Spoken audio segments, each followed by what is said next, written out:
Welcome to this explainer. Today, we're going to impartially unpack a massive, multidisciplinary scholarly report exploring why the soul's journey through multiple lifetimes is considered by some to be humanity's most coherent truth.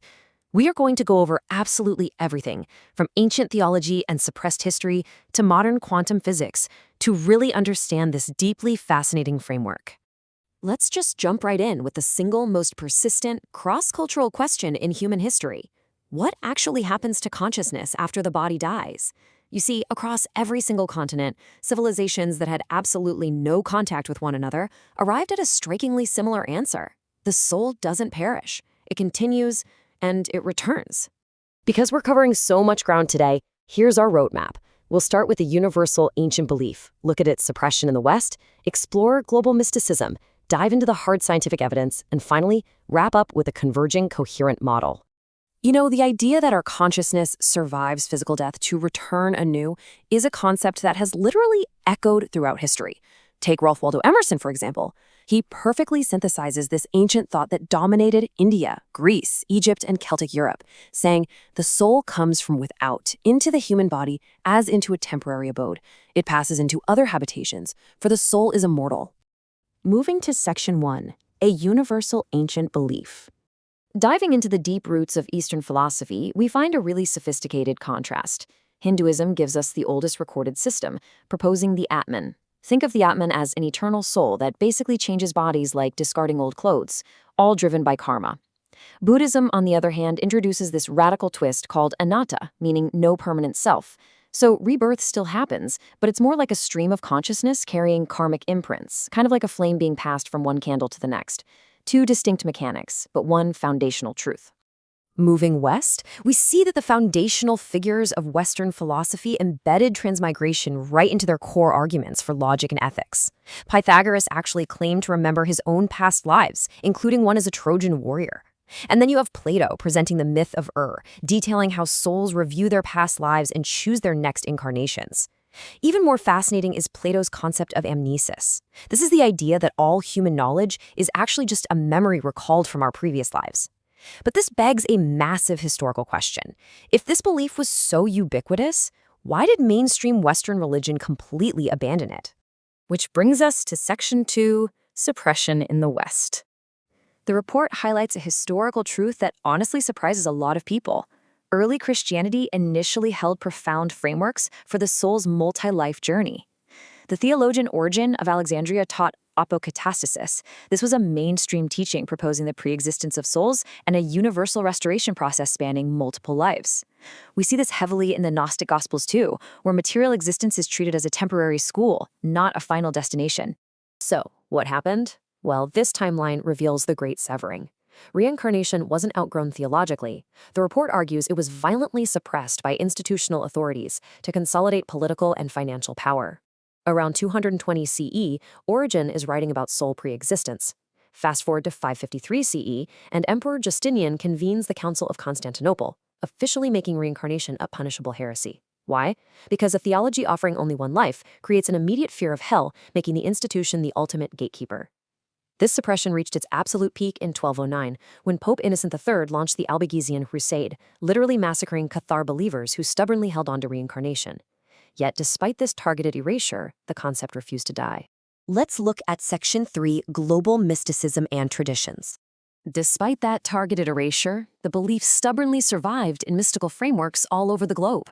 We see a near-universal presence of reincarnation across indigenous cultures that had absolutely zero contact with one another. Native American tribes expected rebirth within their clans. Celtic Druids believed souls passed from one body to another, completely removing the fear of death in battle.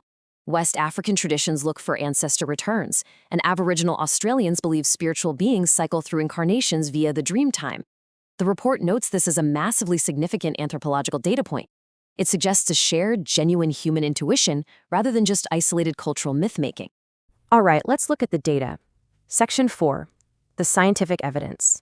How does modern science handle what ancient mystics have been saying for millennia? With staggering data. Over 3,000. That is the number of verified past life memory cases painstakingly investigated by psychiatrist Dr. Ian Stevenson at the University of Virginia over 40 years. This isn't just anecdotal. We're talking about the largest systematically collected data set of post-mortem existence claims in scientific history. To totally rule out fraud, Dr. Stevenson applied incredibly strict forensic methodology. He required children's statements to be recorded before any contact was made with the deceased person's family. He documented xenoglossy, which is when a subject fluently speaks a language they've never been exposed to. But the most compelling evidence? He found over 200 cases of birthmarks or birth defects, exactly matching the verified autopsied wounds of the deceased individual they claimed to remember. The statistical probability of those birthmarks matching by chance is just vanishingly rare. And the science goes beyond past life memories. Shifting to near-death experiences, landmark peer-reviewed studies are actively challenging the idea that the brain produces consciousness. In Dr. Pim van Lommel's famous Lancet study, out of 344 cardiac arrest survivors, 18% reported highly structured near-death experiences. These weren't just dreams. These included accurate out-of-body observations occurring during periods of verified zero brain activity. It's a phenomenon that materialistic neuroscience still really struggles to explain. All this data points us directly into the realm of modern quantum physics. Dr. Stuart Hameroff and Sir Roger Penrose developed the OR theory, proposing that consciousness isn't generated by the brain at all. Instead, it's a fundamental quantum information pattern held in structures called microtubules.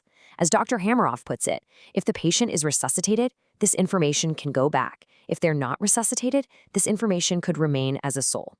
Because quantum information cannot be destroyed, only transformed, if the physical body dies, that conscious pattern simply persists in the quantum field.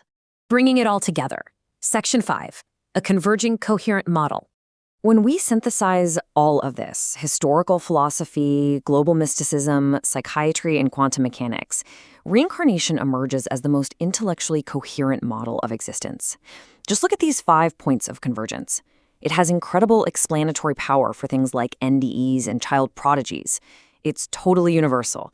It offers moral coherence by giving meaning to suffering rather than viewing it as random injustice. It is scientifically compatible with quantum physics, and by Occam's razor, it simply requires the fewest assumptions to explain the massive data set of human experience we've just uncovered. The report concludes that reincarnation is not some fringe superstition. It's the most broadly attested and scientifically compatible account of consciousness we have. Which leaves us with this final thought. If the evidence suggests we're actually spiritual beings on a continuous, multi-life journey, how does that shift the way you live this current life?